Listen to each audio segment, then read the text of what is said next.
Recording in progress.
everybody, and welcome to School of Speech. I'm your podcast host, Carolyn Dolby. I am so glad you have tuned in today. School of Speech is presented by SpeechTherapyPD, and today we have Mike Bright with us, and we will be making it work treating apraxia of speech and motor disorders in schools. Well, Mike is perfect for this. He is a speech language pathologist and with nearly 20 years of experience helping children communicate. He's been trained through Boston Children's Hospital through 2020. He's developed an expertise in thinking about particularly difficult to understand speech. Mike was selected for the inaugural boot camp provided through Apraxia Kids, and he is recognized by that organization for advanced training and clinical expertise in childhood apraxia of speech. He has received intensive training, subsequent in-depth experience working with a variety of complex speech needs. He enjoys also helping children and family navigating that murky and often stormy waters with the diagnosis and appropriate treatment, and also with progress monitoring. So, all right, y'all, I know you all are here because I'm just as interested as you guys, so I'm so excited. Just some housekeeping.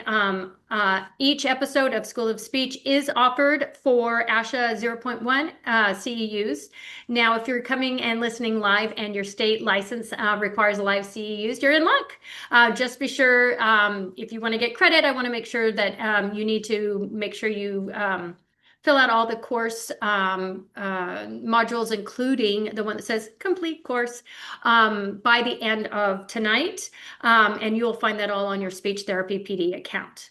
Next, we really do love your comments and questions. I do monitor, if you would jump in the chat, I'll be monitoring that. And interact with us. We love it. We've got a ton of live listeners tonight, so I'm excited.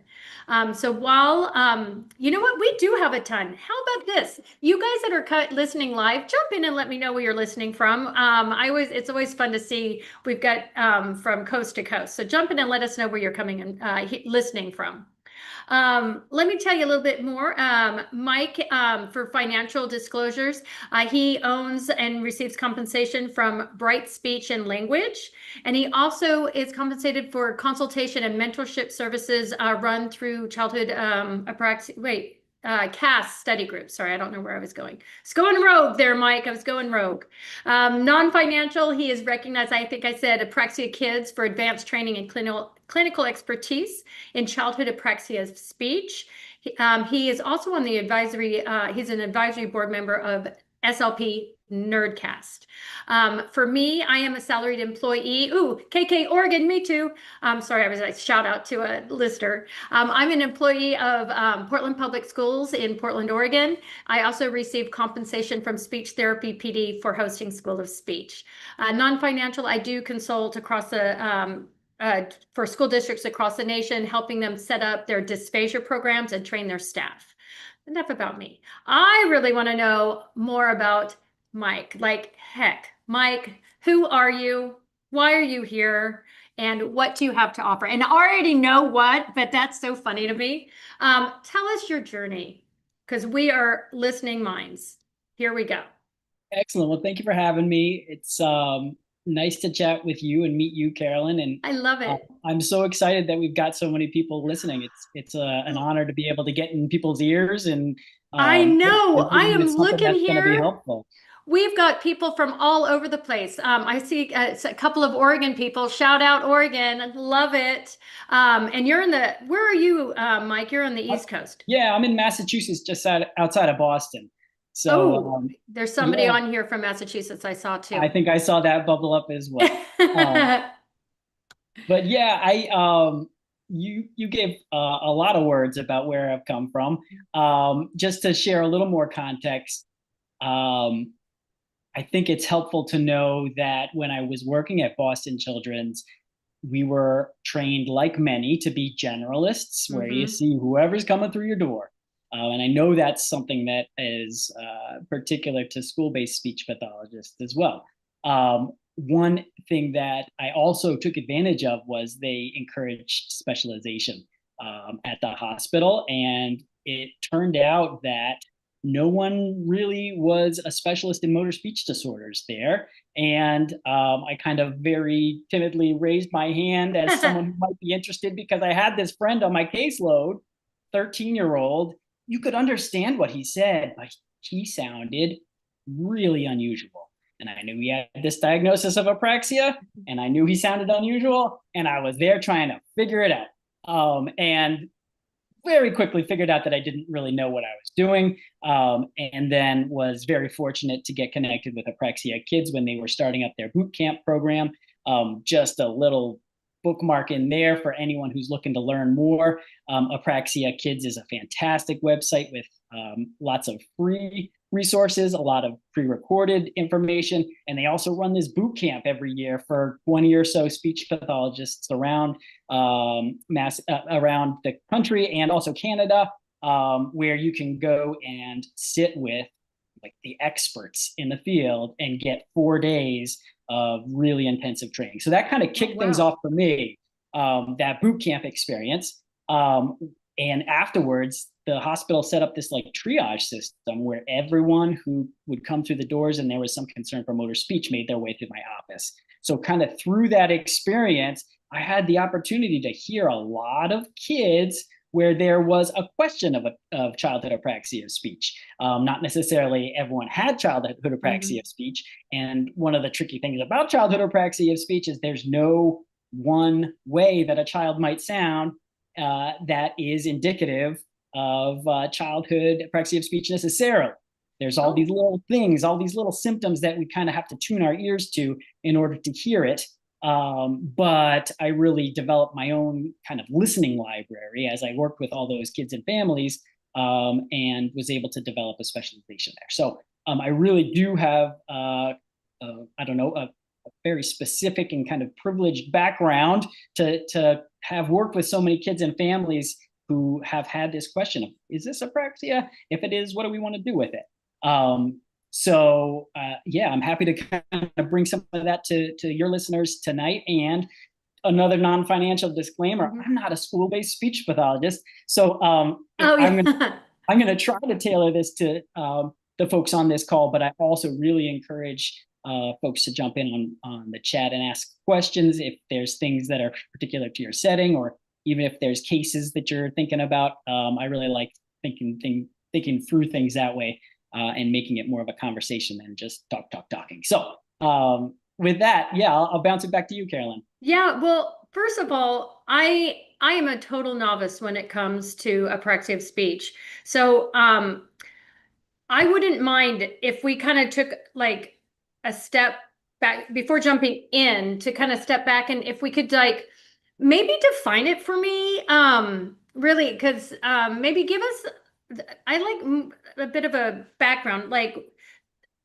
because it can be, like you said, that if there's not like a specific thing we need to listen for, like, what would you define it as? How do you define it? Well, yeah, let me also throw in the first disclaimer of the night, which is we've got an hour to talk, which is completely insufficient to talk about any of the areas that we could go, let alone all of the areas. But I'm going to do my best. And I think one way that is helpful to contextualize things is to think about all the things that we do as speakers. How do we have an idea and get it out? I think there's a couple different, and there are many different things along the way. And if you think about them as a chain that kind of links up with one sequence happening before the other, that's a adequate metaphor to kind of help guide us through. But if the first link in the chain is the idea, you have an idea of wanting to say something like, how about book? You wanted to say book. You have the idea of book, and then you have communicative intent. I know I can get this idea of book into Carolyn's mind from my mind because she's a listener and she can have a perspective. So I'm going to communicate with her. That's that second link on the chain. After that, we need to have a semantic representation. We have to have that word book, so that we've got like that dictionary that maps the book itself onto a word. And the step after that is where the phonological assembly happens. So where you're actually selecting the sounds, the book, and you're getting them in that order. So all of that happens even before the muscles get involved at all. And lots of kids on our caseloads have difficulties premotor in either selecting the sounds, developing the vocabulary, establishing communicative intent, possibly with their cognition. But all of that kind of happens before the motor system kind of comes online. But the next links in the chain are where sometimes we see breakdown for kids. And if it is in what we call the planning and programming of how their speech muscles are moving, we would say that they have childhood apraxia of speech. Now, what the heck is planning and programming? Two very similar sounding words, but another way to think about them is the strategies and the tactics that we use in order to speak, and taking it away from speech and putting it in kind of the context of something that you might do in sports. If I throw you a ball, Carolyn, you have the strategy of, I got to put my hands up. There it is. You got to put my hands up. So in doing that, you selected a strategy of putting your hand up, which involved some arm muscles. You opened your hand, and then the tactics are going to be the speed at which some of your muscles need to move, the joint stiffness around those muscles in order to support the movement, the timing so that you actually catch the ball and it doesn't bounce off your hand, the force with which you're moving so you don't crush the ball. And we do all of those things, whether we're catching a ball or whether we're speaking. We do it like that. And we do it like that even before we start to move, which is incredible. It's mind-blowing. We do it without even thinking. But when kids have difficulties in that area of planning or programming speech movements, there's certain symptoms that kind of bubble up as it, making us think that there might be something in need of support there. And I'll point folks towards a couple resources there. But the 2007 ASHA technical report on childhood apraxia of speech is a long one, but it's very readable. And that kind of will take you through all of the things that kind of get to this point where they're saying there's these three main features that help us think that childhood apraxia of speech might be something going on for someone. And I feel like even it's going to be a disservice to I'll just mention it, because if I don't, like, what the heck? I know. Mike. But the first is token-to-token variability. That's basically when something sounds different each time that you say it. And there are ways that I'm getting into it. I know. Get into it. There are ways that token-to-token variability can make our ears think motor rather than phonology. Because if there's a child who's kind of developing their phonological system, they might mark a certain sound. Sometimes they say a word, but not others, or they might mark it in one word position, but not another. That type of inconsistency is phonological. It's representational. It's about how the sounds live and work, but it's not about how the muscles are moving. When we think about token-to-token variability in the motoric context, it's these kind of near misses, or was that an in book, or was it more of an some kind of an in-between sound where one time it's book and the other time it's book, or it's a slowed transition between those sounds where you think, oh, what happened there? In the movement, what happened? Not necessarily in which sounds were selected, because again, that's premotor, but how was the movement pulled off by the muscles that are responsible for making those sounds? So that's the first one, is this token-to-token variability. The second one I kind of demonstrated also, which is lengthened or disrupted co-articulatory transitions. So as you're moving through a word, is there a break or a hesitation or a prolongation in something that someone is trying to say that makes us again think, hey, it wasn't a sound error, it was a movement error. If that makes sense. No, I see where you're going. Keep going. What's that third one? Yeah, so the third one is, and this is one of the things that really caught me off guard about that friend that I mentioned up top, was that there's prosodic deficits. And by prosody, I'm referring to rate, I'm referring to intonation and stress marking. So as I'm talking, I'm varying my rate, I'm emphasizing certain words by making them louder and longer, and that's marking stress. And then my intonation, my pitch is going up and down.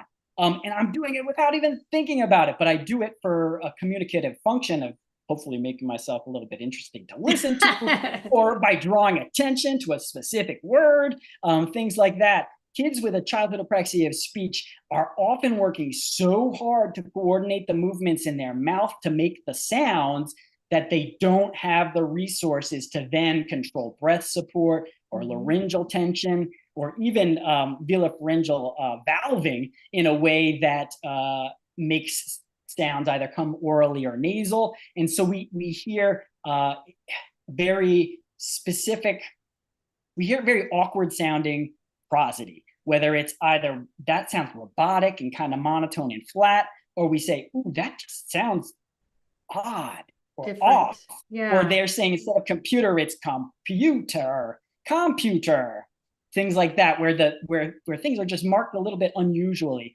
And those aren't things that we usually are noticing with the kids who are primarily phonological. Hey, I just wanted to stop for just a second. So, because you had those 3 features. I got the token to token variability, and then the third one was the prosody, but I missed that middle one, and so did Greg. So yeah, it's lengthened or disrupted co-articulatory transitions.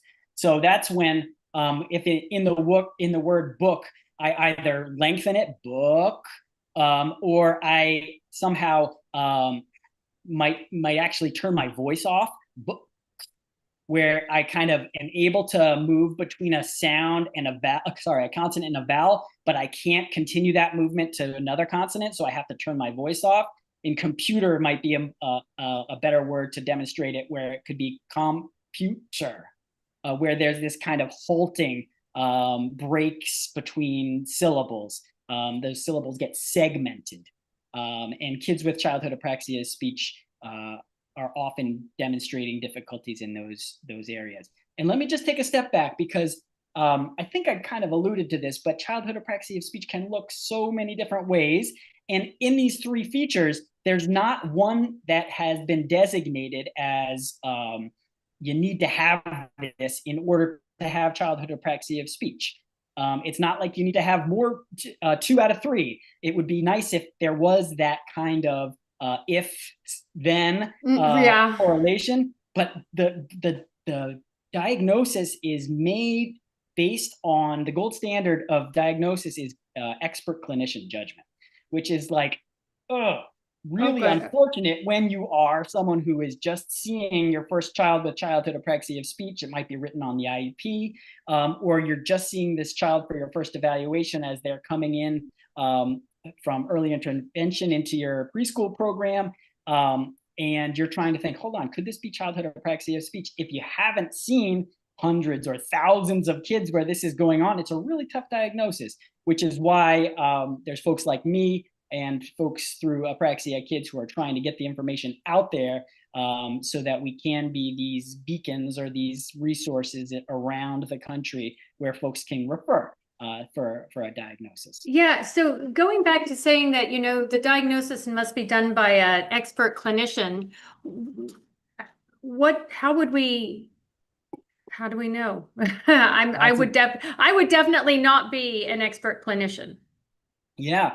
So hopefully there would be someone in your district who would have some experience with motor speech disorders, or if not, hopefully they would recognize, hey, I think this might be childhood apraxia of speech, but I don't have the chops or the experience to make this diagnosis. I need to refer out to the community. Okay. And I know that can be dicey and tricky with administrators, but I think it's also a responsible decision, and maybe we're going to get into some of this, because the treatment that's effective for this type of movement difficulty is different than the treatment that we know mostly for kids with phonological disorders or developmental language disorder, or a variety of the other more common things. So it's an important diagnosis because it really does point you in a different way for treatment.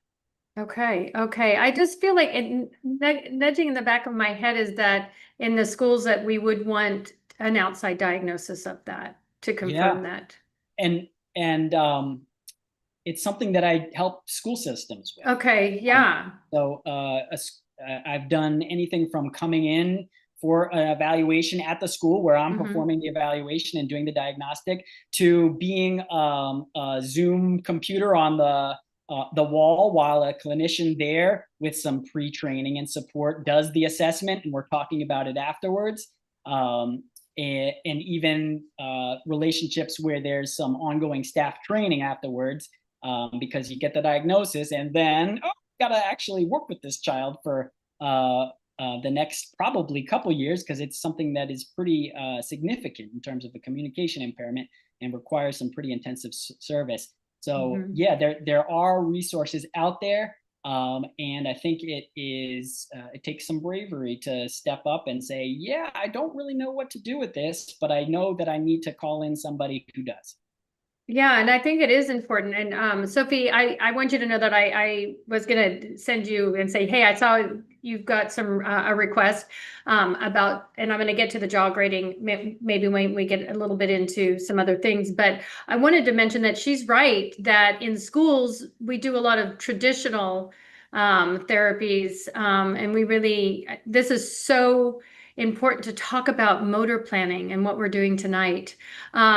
And so could you give us a little, maybe I mean, I know we only have an hour tonight, but a little bit more of what does an assessment look like?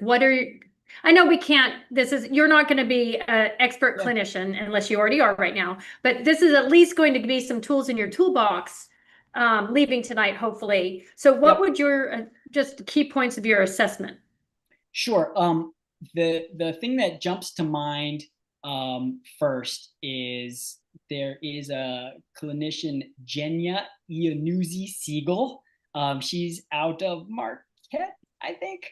And she has an article out, which is a tutorial on using something called the ProCAD, PRO/CAD.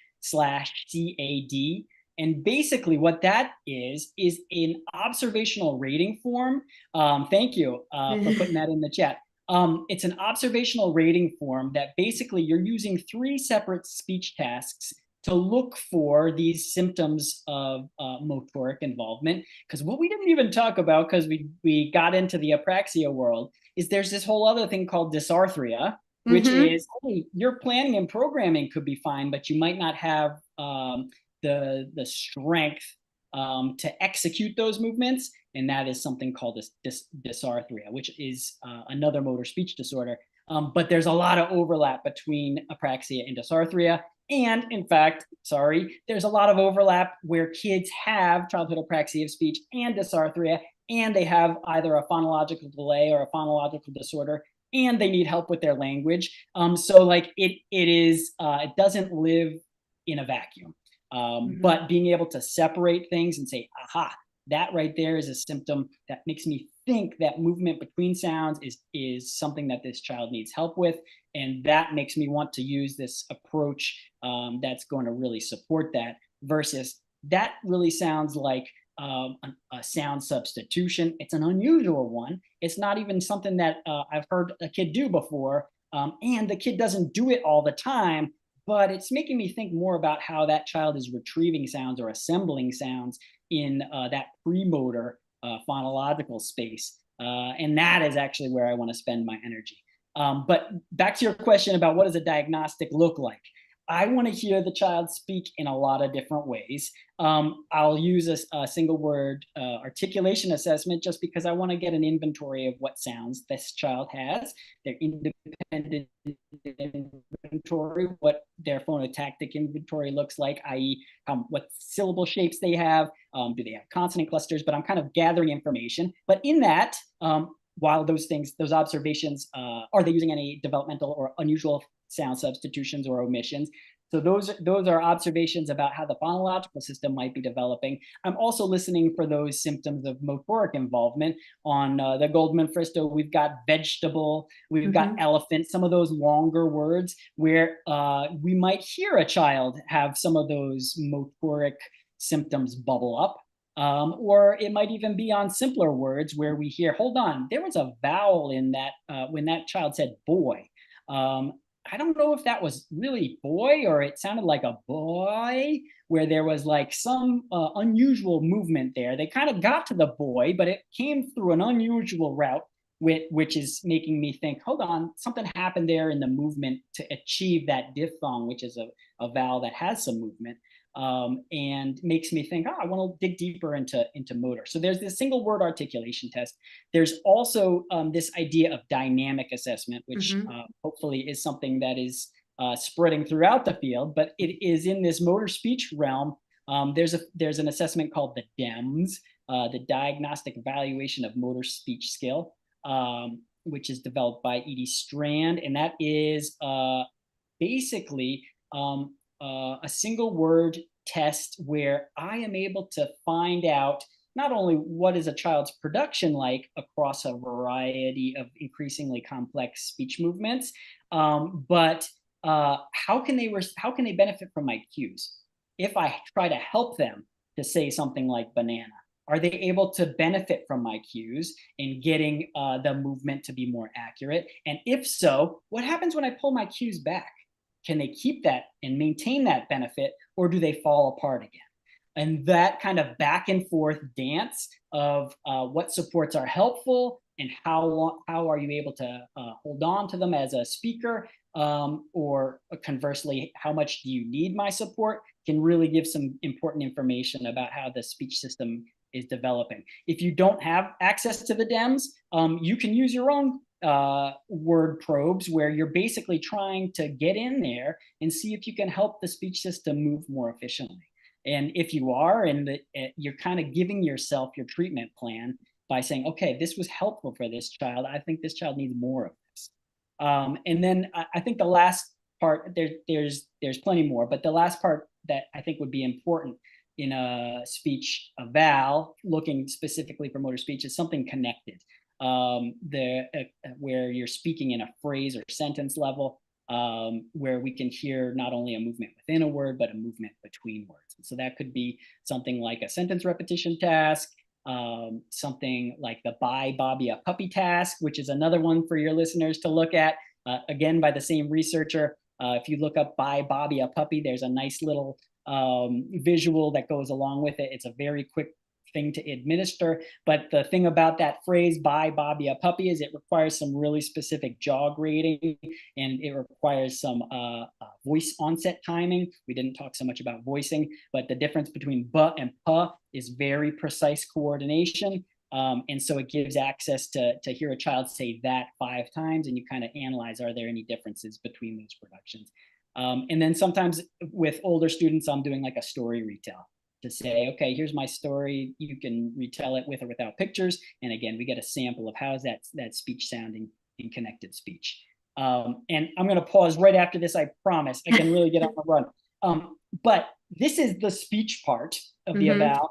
I really also want to know how the language system is developing, how they're understanding, how they're able to put words together in more grammatical features. I would love to know about their pragmatics, because this is all basically, it's in a good speech eval, it's a communication eval, and we get to kind of prioritize our treatment targets based on how something is or isn't standing out from everything else. Yeah, one of our listeners indicated that it sounds like, things should be separate and clear, but it's really, to me, it's sounding like there's so much overlap. Yep. It sounds like this, it sounds like that. It's really complicated. Yep. Yeah, and it sounds different in a child who is not yet really speaking, and they're just trying to get their speech system up and going, and it's never really been working for them, from a middle schooler who's been dealing with it their whole lives and has more speech under their belt. The features are going to change over time, and if this child's been getting good treatment, we also expect the symptoms to be shifting. So again, it requires a sensitive ear to be identifying the features, but I wonder if it would be helpful, and tell me if you think so or not. If we imagine that the folks on the call have an IEP in their hand and it's got a diagnosis already there. It says childhood apraxia of speech, and now it's like, well, what the heck do I do with this?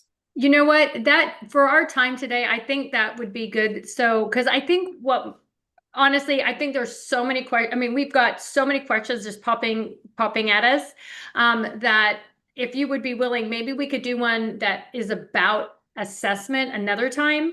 And I think because we have a lot of treatment questions as well. So if we could, starting right now, we are going to be like, we have that IEP in our hand. I love that. The IEP with the diagnosis already given to us that they have childhood apraxia of speech. What do we do? Which kind of brings me back, which you can start with that, but we also, well, you start with that because then there was a question about jaw grading. I want to remember to ask about that, and just tips for early intervention too. So, all right, we have an IEP. We have a child on our caseload now with childhood apraxia of speech. What do we do? Yeah. So, and again, we could spend, I present about this stuff and we take like 4 hours to do treatment, and we take 4 hours to do diagnostics. So this is all necessarily very surface. And at the end, I'm definitely going to share some more resources where folks can learn more. But I think the most helpful, I think it might be helpful also to frame it in this idea of what's the best case scenario and what's the realistic, what's the reality of working in a school where you've got a gigantic caseload, and you've got to see everybody all the time and you don't have a ton of time. But I think starting with the ideal situation is helpful to know, because again, going back to that position paper on apraxia from 2007 from ASHA, the recommendation, particularly for kids who have limited or very impaired speech with childhood apraxia of speech, is these kids need 3 or 4 times a week working really hard to make these muscles move for speech again and again and again. I'm realizing also I didn't give you your definition of childhood apraxia of speech. So I'll see if I can sneak that in. But the treatment intensity, getting 4 times a week at a school, I know is like probably unheard of in a lot of places. But I think it's important for people to know that the research supports the need for that intensity of service for these kids to be able to make progress. And so maybe with some of the resources that I can connect you with, you can go talk to your administrator and say, hey, this kid needs more than twice a week, or else we're not going to make progress. I can work my tail off twice a week, but it's just not enough opportunity, because what we're trying to do, I'll give one of my favorite metaphors or analogies. I probably should know which one it is, but I don't. If we imagine a cornfield where we're standing on the outside and there's some scarecrows in the middle of the field, and we want to walk from the outside of the field into the field to find one of those scarecrows. By walking that path, we mat down the corn and we find the scarecrow. The more times we walk that path, the easier it is to find that particular scarecrow. We've developed a pathway, and that now becomes easier, more efficient for us to do when we want to do it next time. In a similar way, when we're working with these kids, we want kids to be making these accurate speech movements again and again and again and again on a really limited set of movements. We're not pulling out our super duper deck where there's 15 different things we're having them say, particularly again, if kids are just entering into spoken communication or they're very impaired. We're keeping our practice set very small so that they can have the opportunity to make those speech pathways again and again and again, so that they can feel what their mouth is doing, so that they can get feedback about what happened when I made that movement, so that they can stumble, get your assistance, get back up, and find that accurate pathway again. And it's through that process of saying things again and again and again, often aiming for 100 accurate trials per session, that kids are able to start to develop these skills. And that's just not something that you can do if this child is not seeing you very much. So that's the ideal. We want to give specific motor speech therapy 3 or 4 times a week to these kids. We want to be thinking really hard about what speech movements we're targeting, and we want to be supporting these kids using what's called the principles of motor learning. They've kind of stolen some things from the physical therapy literature, where people have actually studied like what's the most effective way to teach somebody how to jump or how to swing a golf club or whatever. And they've come up with some principles that they know about how our motor system acquires new movements, and they've kind of translated those to speech. And again, whole nother presentation there about principles of motor learning. But I bet you can find 1 or 2 free and good ones that I can refer you to. And the idea is that these are probably things that you're familiar with, but you might just be using unintentionally. And we want to be really intentional about it. And I'll give you one example. The difference between saying something like, yeah, that was it, versus, yeah, you really got your tongue up there, has been shown to have an effect on the motor system's ability to learn. Hey, you got that one, doesn't give the motor system as much information as, hey, you really got the tongue up. You got it right, yes, and here's how you did it. That's knowledge of results versus knowledge of performance. And basically, in using the principles of motor learning, we're going to manipulate that variable about when I'm going to give knowledge of performance versus knowledge of results alone. And what it does is it gives the child's system either more or less information so that they can make the next step on the next trial. Maybe they're able to do it with less support. We're doing this back and forth dance of I'm trying to get you to say book, and I'm trying to give you just enough support that you're able to say it. And then I'm going to pull my support back and see if you can still say it. Then I'm going to, if you stumble, I'm going to give you a little bit more support. If you're accurate, I'm going to have us do it a lot of times. And then I'm going to see if I can get it more to be a more complex motor plan, maybe by changing the prosody. But basically doing this therapy dance of pushing your motor system to the point where it starts to get a little shaky, and then I pull back a little bit, and we get a lot of practice at that level, and then I see if you can fly a little bit further, and we kind of do this back and forth therapy that dance that's very dynamic in helping a child's motor system to get accurate and more independent. I love it that you said dance, because Sophia jumped in and said that speech is an intricate dance. Exactly what you're saying.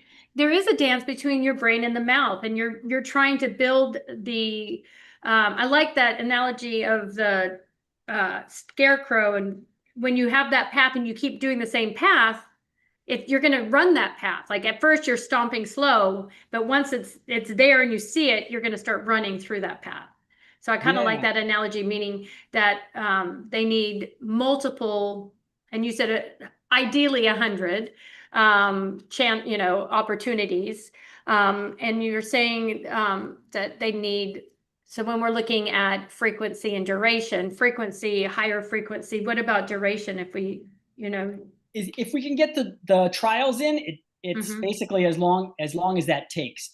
So you might have the magical student who will just sit in front of you and say what you say when you say for them to do it. I would like to meet that child and have them teach my friends a few things. So which is where we kind of get into the reality of things as well. Yeah. But it's good to have that kind of ideal that we're aiming for, so that when we have to make modifications, we kind of know where we are and where we're headed. I think in the schools, if we kind of take that scarecrow analogy again, once a child is able to find that scarecrow, i.e., make that movement sequence with very minimal support, I might say to the SLPA or the special ed teacher or the classroom teacher, hey, here's a word that I would love Sally to be able to practice throughout her day. And what we've got there is we've got another opportunity to find that scarecrow without the whole level of support, because we know we've built up the accuracy in our speech sessions, but we know we need to generalize it outside of the therapy room and get some more reps onto it. And one thing that might be helpful is this idea of word buckets. If we've got word buckets where we've got 3 buckets, we'll call them A, B, and C. Bucket A is words that we know this child will be jazzed to say. We know they want to talk about Minecraft or Pokemon or whatever it is, and we're putting those, or their friend's name or their dog's name, whatever. That's in bucket A. Bucket B is from an understanding that we've developed from our assessment. Here is a level of practice that's going to be really helpful for this kid. Maybe it's CV, moving between consonants and vowels. So a word like wanna, it's a functional word. I want to do it. Wanna is going to be one of our words. Or maybe we take a Pokemon that has 2 syllables and we kind of pull it over, and it kind of matches our treatment target. And so we're going to practice it. Once we've got wanna to the point where this child is able in what I'll call varied practice or distributed practice, which are 2 different principles of motor learning. But basically, we're not just drilling the same thing again and again and again, but I can pull out one at any old time throughout my session, and this child's going to be, with some very minimal assistance, able to say wanna. I'm going to put it from my B bucket, which is the bucket that I'm working on in speech therapy sessions, to my C bucket. And C bucket words are words that the whole team is trying to carry over. So we've got bucket A, which is your dream words. Bucket B is your treatment targets that you're working really hard on, 3, 4, maybe 5 in your B bucket. And then they're moving to this C bucket, which can be words that are practiced throughout the day for those accurate speech movements, where we're saying, hey, you know what? If you hear this child say wah wah when they're kind of reduplicating instead of getting to their nose, here's the cue that's often helpful for us. Remember your nose sound, but it's that simple. They're not needing to pull this child into a speech therapy session. They're just needing to give a little reminder. Hey, the word is wanna, and if they slip into wah wah, you're reminding them to use their nose sound. Now everyone can practice that and get that to generalize beyond. The idea of a brag book is another way to kind of do some of this, where particularly for kids who don't have a lot of spoken communication, it can be really exciting to work on a word for a long time. And then, oh my gosh, we graduated this word into the brag book. We've got a picture for it. We're stapling it in, and you can show your family, you can show your teachers, you can show your friends, you got a new word in your brag book. And that's an opportunity to read through all of the words in my brag book. Those are words that I can practice now because I've worked so hard on them in speech therapy. So those are some ways that you might be able to leverage support throughout your school community to try to get some more of these accurate trials. But it really starts with the support that you're providing in the therapy session to build this accurate movement. So I love what I'm hearing is you're saying that, yes, we're going to be doing the treatment words in the bucket B, but really it's a group effort in order to generalize, and that to get those multiple productions that we need to incorporate the teacher and the family. I love it. Right. I mean, we would do that. You're doing that in private. We would do that in the schools as well. Of course, we would want the teachers to generalize, and then getting the parents involved and knowing that the more that they practice at home, the more, the more treatment or the more positive outcomes we're going to see when we've got more practice. Yeah. Yeah. And just the only thing that I'll caution is if these kids really do have childhood apraxia of speech, it is likely that they are going to need more support in order to move those words from bucket B to bucket C. And I would not want to rush them into bucket C and have them practice. Oh, you know what? They got all the sounds in wanna, right? But they did it as wanna in a way that, hold on, they got all the sounds there, wanna, but it's sounding awkward. It's sounding, instead of the stress on the first syllable, it's on the second syllable. It's kind of lengthened in a way that makes it sound awkward. we want to really make sure that it is the way that this movement is going to be incorporated into functional everyday speech. Wanna, and flexible.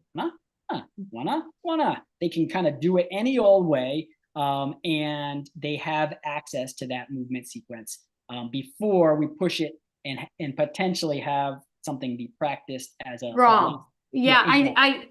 thank you for clearing that up. I love the clarity there. So if we could step back and kind of talk about and thank you, Courtney, because I was about to say about this bucket B words, because I know bucket A could be words the student wants to say and things that are important to the family and what have you. But when we're talking about bucket B, the words that we're going to work in therapy, how would we choose those? I like the way Courtney asked, are you choosing them based on the structure or high frequency words? How would you guide us on how do we choose treatment words for treatment? Yes, all of the things. All There's of it. a lot of things to consider. But I love starting with what's going to be motivating and what is going to be functional for this child. That's a great place to start. Yeah. And then we know from our speech assessment, hopefully, that there is a point where things start to break down, whether it is getting into a syllable at all, whether this child is speaking more in vowels, but they can't combine consonants with those vowels without neutralizing that vowel, without it kind of slipping to and if that is, we've identified, hey, this child has this inventory of sounds, but when they try to create syllables, things start to get funky. That's where we want to be working. We're not teaching sounds, we're teaching movement in between sounds. So we're going to select probably a few CVs, maybe one VC, and that's where we're going to go. We're going to drill maybe 3. If a child is that impaired, it's probably only 3 or 4 different movements, starting with sounds that are in this child's inventory. We don't want to have to teach a sound while we're also teaching movement. We're going to make it easier by, hey, here's the sounds we got. Now we got to combine them. We're working on moving between them. And we're coming up with combinations of those sounds to create our practice set. That's kind of on the most basic end of things. I mean, I work with some kids on diphthongs, vowels with movement. Ow. Those are things that require very precise movement. And if you don't have the ability to know where your mouth is in time and space, it's like every time is the first time. Right. And as a result, you really can use some support in how to learn how to do that movement. So yeah, there is. I think it comes from a good assessment is where I'll land. A good assessment will tell you where you should start in your treatment, and what movement you should be targeting. Marcia, thank you. Her question is, will working on one movement help other movements? Great question. Yeah, because I'm thinking like sometimes when we're looking at a student's phonetic inventory and we're looking at, they have so many sounds that they are having trouble. We might start with a harder sound, hoping that the easier will then generalize. Yes. So we would like to see generalization. In the most impaired kiddos, you really do need to take a movement by movement approach, at least at first, where you really probably aren't seeing generalization. You're just seeing improved movement on the targeted movements that you're focusing on in your therapy. But as kids develop and get more practice, they also are getting a sense of where these muscles are and how they move. How can I make a sound move a little bit more? And to the question that I think you had about jaw grading, how can I make my mouth open at a 3 or a 2 or a 1? I'm kind of holding my fingers next to my face for folks who might be just listening. But basically, there's different vowels that have different heights. And how can I do that without my jaw sliding to the side?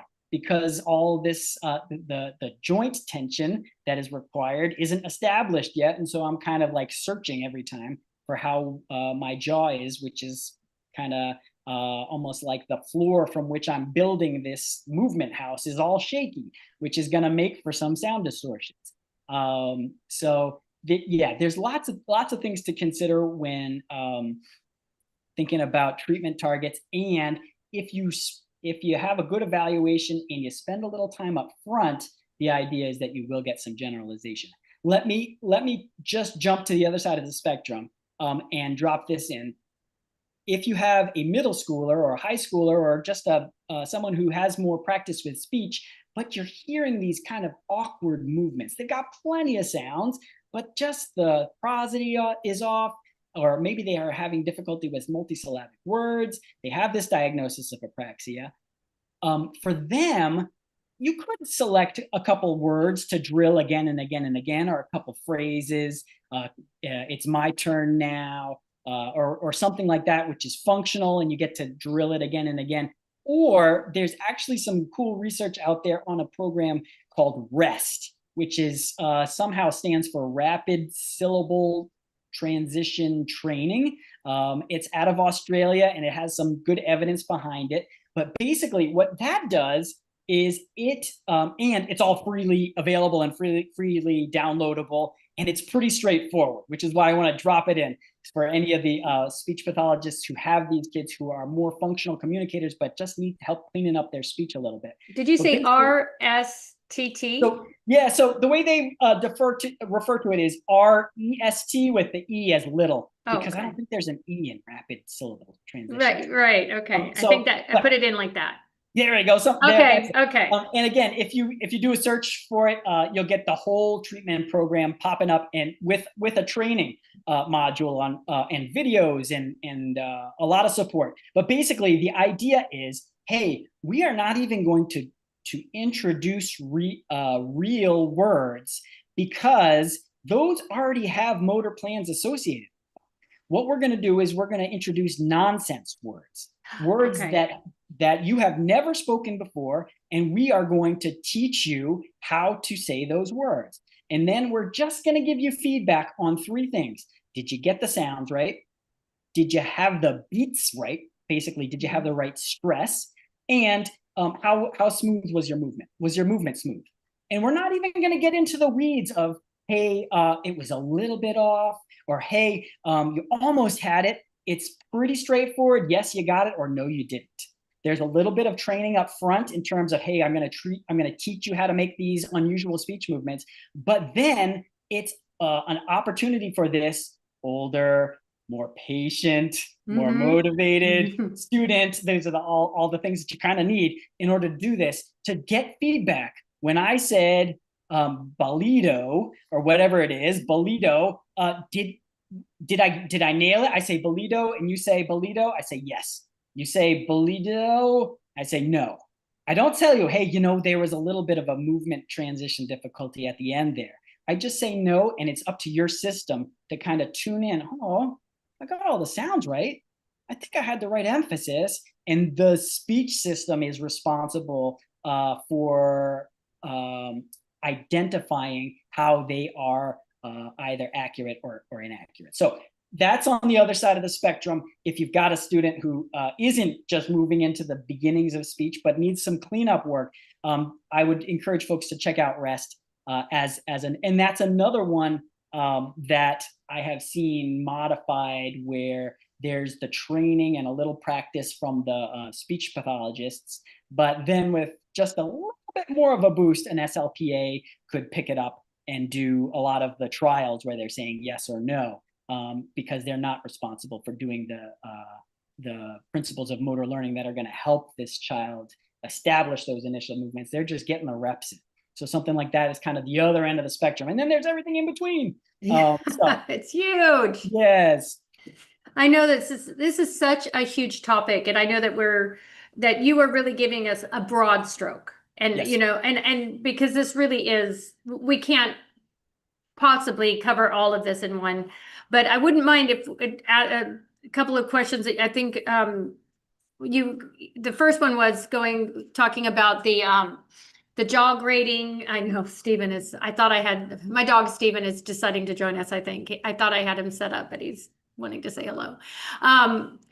tips on jaw grading. I like the way that you did with the fingers, like with the vowels. Is it a three finger vowel, a two finger, or one? I think that's a great strategy on giving a visual on jaw grading for a vowel. So I just wanted to, just in case somebody didn't hear it, I thought that was really awesome. And then when we're talking about, I'm just trying to think, I want to make sure I'm getting some of these questions because there was one about how much verbal output does a child need? And you were talking about, we're working with children that have limited verbal output to children that are very verbal. So they don't have to have they don't have to be a certain level before we say, okay, we're going to give them,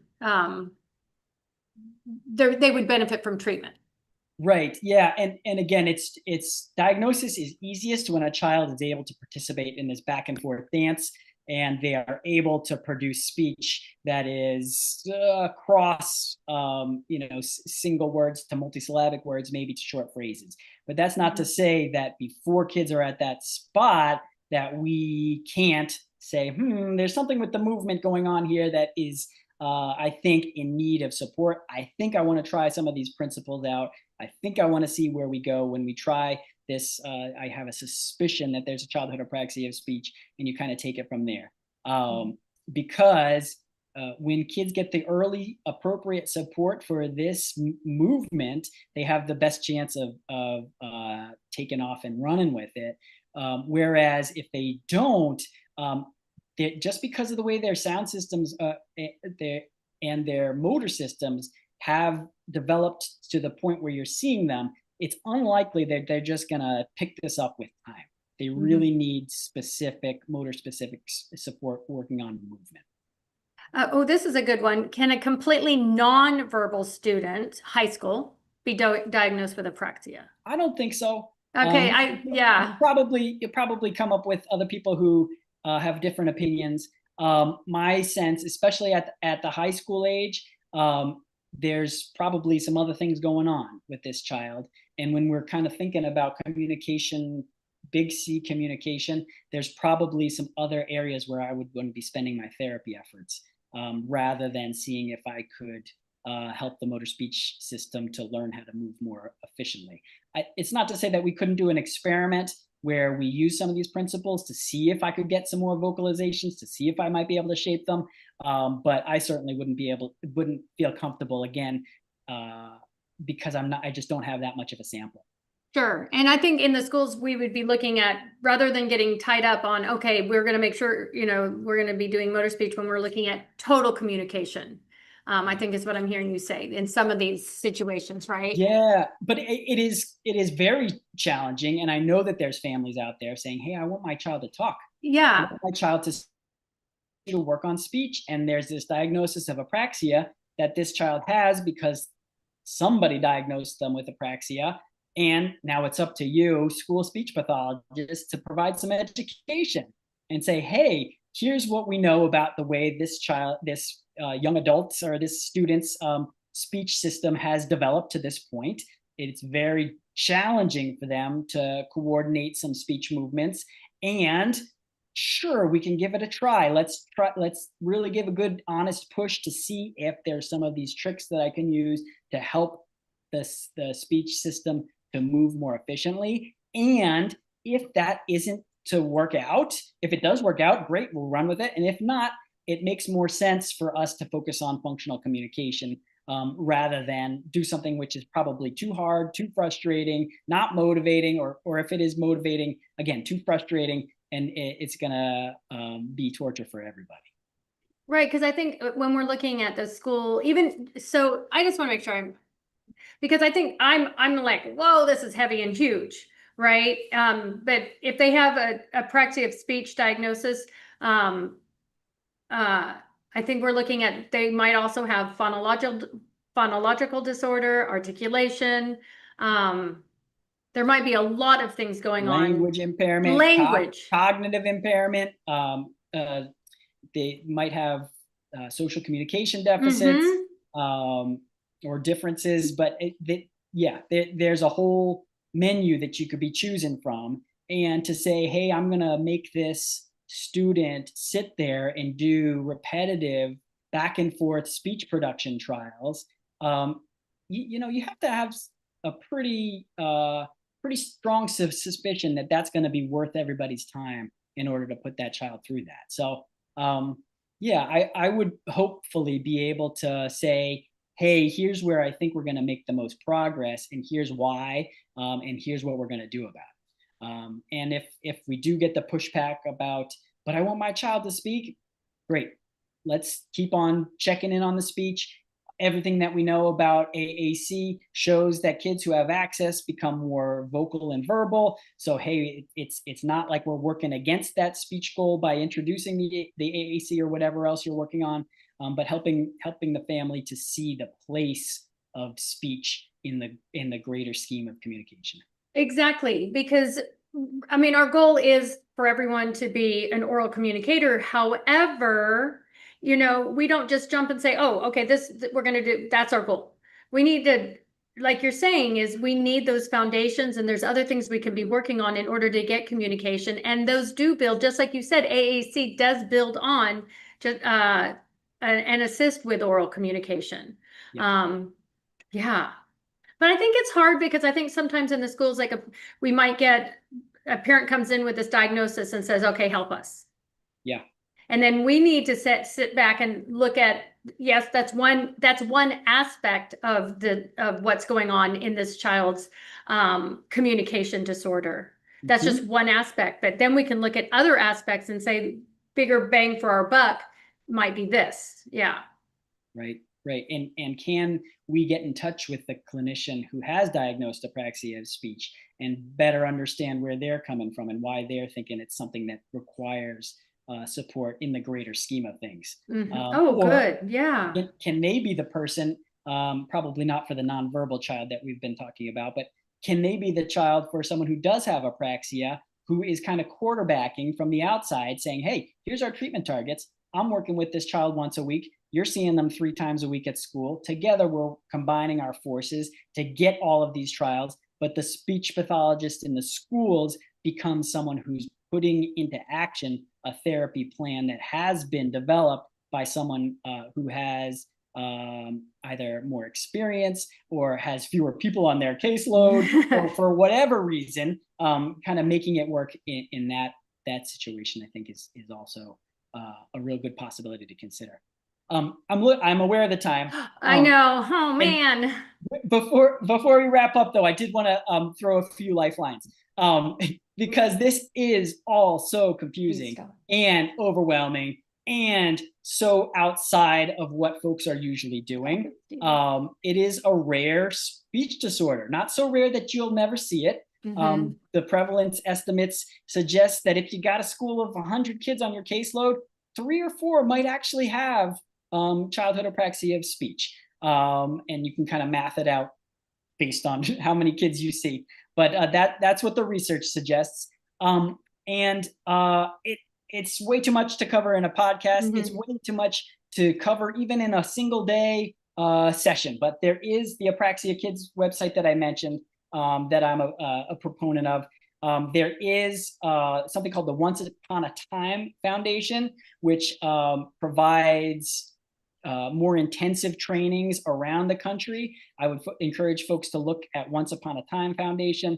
And then also, I am a resource. I have a Discord server, which is free to join for people who are interested in this space and want to talk to somebody. What can I, let me put that. Yeah, shoot me an email or go to my website. My website is brightspeechandlanguage.com. My email is mike@brightspeechandlanguage.com. So hit me up through either one of those channels, and we can get you connected with Discord. For folks who are unfamiliar, it's basically a place where you come and you can ask a question and get feedback from myself or some other people who are in that space. And that's a way to just kind of dip a toe in. And then if there are folks who know that they've got this on their caseload and they really are looking for some support in how to get started, feel free to reach out to me also, and we can see if we can coordinate something with your admin team about getting some ongoing training or get some support. And that is something that I'm very happy to provide as well. I So love it. Yeah, I yeah, started throwing those in. So those are in the chat, guys. excellent. Praxia Kids, Once Upon a Time Foundation, and then go to brightspeechandlanguage.com. Click on that. That'll take you to Mike's website. Loads of stuff there. Mike, this was a huge topic, I know. I know too But much. I know, no, but you know what? I'd love to get you on again. There's so many other aspects we could talk about. And, it is one of those low incidence, but high impact, Exactly. and so I think you've definitely given us a somewhere to start, and some great ideas. I love it. And I want to thank you so much for your time.